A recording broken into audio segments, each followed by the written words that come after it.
Developing right now, Riviera Beach police are investigating a suspicious death at the Ocean Tide community on Broadway Avenue. This was definitely one of the most brutal investigations that I've myself investigated.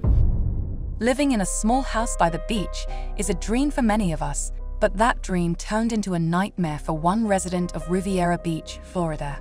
Deborah Dunton was viciously murdered in the summer of 2022 by an intruder who robbed her home and tried to hide his crime underneath a pile of pillows. Welcome to Seriously Criminal, a true crime channel where we cover unsolved crimes, chilling murders, mysterious disappearances, and more. My name is Amelia, and I am your host. June 5th, 2022, began as a typical Sunday morning at the Ocean Tide, a mobile home community in Riviera Beach, Florida. Kenneth Hopper, one of the residents at Pine Ridge Drive, went to the home of his 69-year-old neighbor, Deborah Dunton. Hopper usually drove Dunton to Walmart to buy groceries for the week, but the woman didn't show up at his place, which was unusual. Furthermore, the two met every morning at 6 a.m. to feed the stray cats at the mobile home park. Dunton was beloved at the Ocean Tide and known for her generosity, love of animals, and gardening. She fed all the cats, and any cat come up in the yard, she'd keep it. She would keep it? Yeah. So she had a lot of cats in her house? Yeah, that's why they called her a cat lady. Fearing something had happened to his friend, Hopper called her landline several times but got no answer. Then he went to her home to see what was going on. The back door was locked, but the neighbor managed to enter Dunton's place through the front door. Hopper noticed a complete mess in the living room. There was an empty space on one of the shelves where Dunton's DVR recording system once stood. Hopper called the police shortly before 10 a.m., suspecting Dunton's home was robbed during the night. The officers who arrived at the mobile home park didn't go inside. Hopper felt uneasy about what he had seen inside Dunton's home, so he returned there around 11:30 a.m. He hoped Dunton would be there, maybe cleaning the living room and putting things back on the shelves. But everything was silent. Hopper entered the home once again and headed to the bedroom. The bed was covered in pillows, which seemed odd. The neighbor lifted one pillow and discovered a leg. Hopper immediately contacted the police, and an officer was sent to do a welfare check. When I pulled the covers up, she was black and blue and bloody, and she had a plastic bag on her head. I freaked out. The officer lifted the rest of the pillows from the bed and found Dunton's lifeless body. The woman had a plastic bag tied around her head.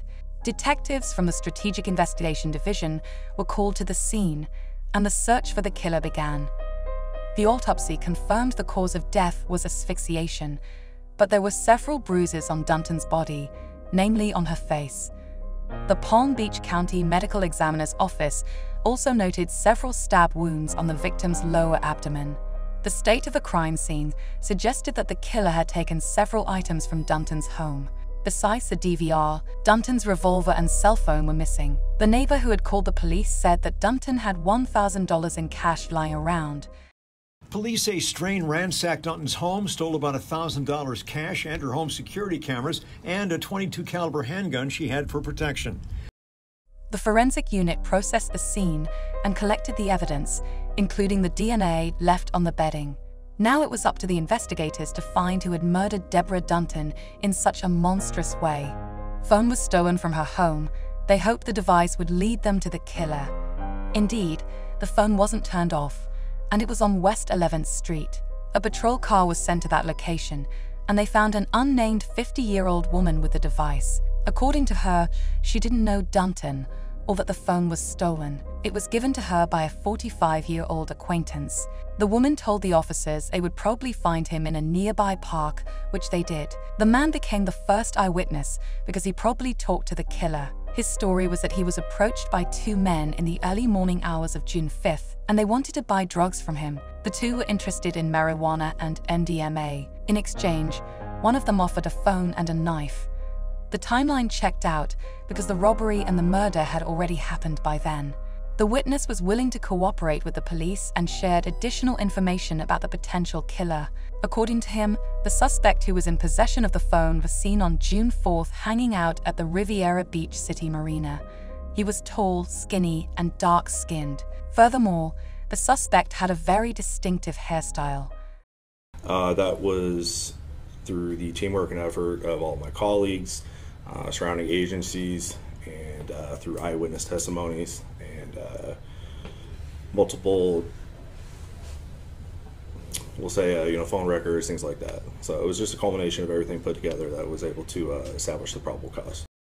Another witness came forward immediately after the murder and said a man had asked for a knife before midnight on June 4th at the Island Plaza shopping center. He then went in the direction of the mobile home park.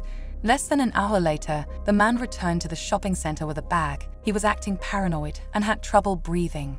The suspect was back at the shopping center on June 6, but now he said the police were chasing him.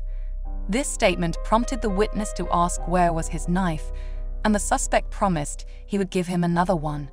At the end of the interview, the witness stated the suspect's name was Terrell Strain. 21-year-old Terrell Strain matched the description of the first eyewitness who received the victim's phone from him. Furthermore, Strain had a long record that included battery, theft charges, and possession of a firearm charge. On June 9th, law enforcement had a warrant for Strain's DNA. They found their suspect at an unlikely place. He was already at the Palm Beach County Jail for an unrelated crime. Police say Strain has a prior criminal record with arrests in the past for battery, theft, and possession of a firearm. He's now in the Palm Beach County Jail being held without bond. We went to his home in Riviera Beach seeking comment. Nobody came to the door when we knocked. Detectives went there to question him on June 17th, but Strain wasn't talkative at all. Hoping it would motivate him to speak, a detective showed him a photo of Dunton, and Strain claimed he didn't know her. On June 21st, Strain contacted law enforcement by phone and admitted he knew Dunton. The two were allegedly in a relationship, but he didn't know her real name. He just called her sweetheart. His version of the events sounded improbable. However, Strain continued adding even more unconvincing details. His explanation of why Dunton's family didn't know about their relationship was their age difference. Additionally, he claimed the two hung out at her home often, and he helped her clean the place regularly. By the end of his call, Strain stated the police were trying to accuse him of a crime he didn't commit. Detectives returned to the jail one day after the call, and Strain embellished his previous story. He allegedly began his relationship with Dunton 1 month before her death. The two had intercourse 4 days prior to the murder, and he insisted Dunton paid him for it.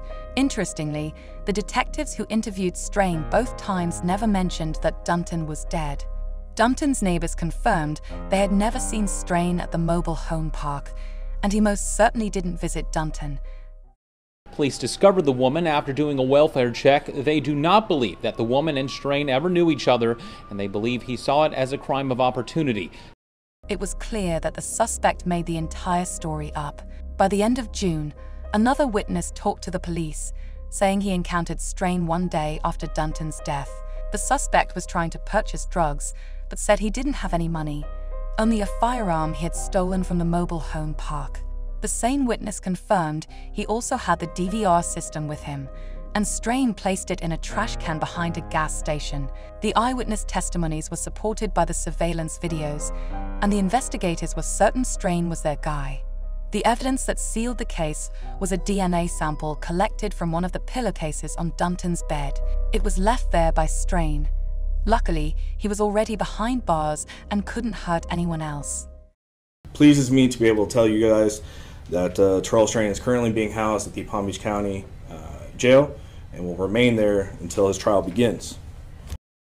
A hearing was scheduled for April 4th, 2023, at the Palm Beach County Jail. The judge ordered Strain to remain in custody without bail. On April 20th, 2023, grand jury indicted Strain on 1 count of first-degree murder with engaged in robbery and 1 count of burglary to an occupied dwelling while armed.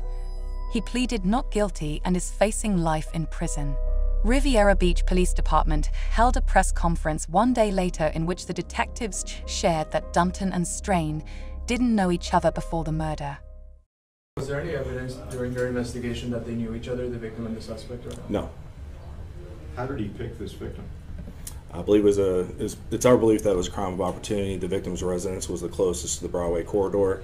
And it's our belief that it was just a crime of opportunity to get in and out as quick as possible.